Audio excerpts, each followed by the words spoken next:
Welcome back, everybody. In this video, we're going to continue to learn about the internet and one of its big jobs, which is how do you find out the address of where certain web pages are. So we've learned previously that to be able to send messages across the internet, you want to send from, let's say, your house, which has a certain IP address, to another computer that may have a web page. So let's say at this address over here. Well, this is nice if you know the number or the IP address of what you're trying to grab. But we all know that you don't type in IP addresses into your browser usually, okay, unless you like to memorize that sort of stuff. What you type in is you type in like, I want things.net or travel.com, and this all sort of automatically happens. Somehow that IP address number is being found for you. Well, this is part of the domain name system that's been set up.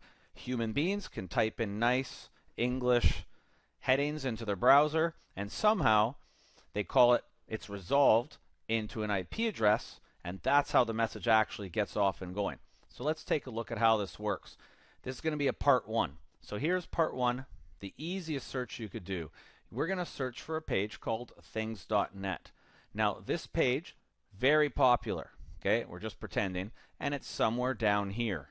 Okay, it has that IP address 57.89.143.24, which is somewhere down this way. So what happens when you're at your computer? Well, you sit here at your computer and you type in things.net into the browser window. Well, you hit the button and it goes off. It goes to the router in your neighborhood, leaves your neighborhood, and goes to your internet service provider. So maybe this is Shaw or TELUS in our area here.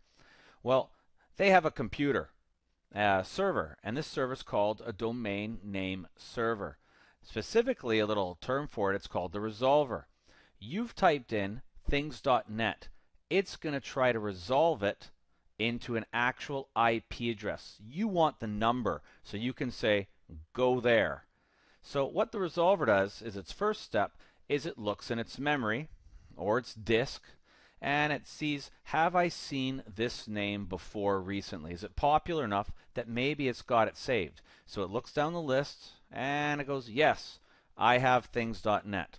And so it sees the number and it goes, yep, there it is. And it sends that IP address back to your computer. So back it goes back to your house, back to your browser, and now you know the IP address where you're trying to get to. You've got your address, and you've got their address. Now you officially send the message. So your browser actually converts your things.net. It really sends the message out, sending with these IP numbers. And so then out it goes, and it goes down off onto the internet to routers, and the routers will do their job and route it into the right direction, and off it goes, and it grabs your web page. When the web page is grabbed from the web server, it sends it back to your address because it knows the return address, and off it goes, back, and back to your house. That's an example of when the page is popular, known, and it's been kept in memory. Now, what happens when it's not as popular? So let's say there's a website called candy.com, right? It's way down over here, but it's not in the list. Well, this is where the domain name system really kicks in, and that's part two of the video. So you have to watch that one.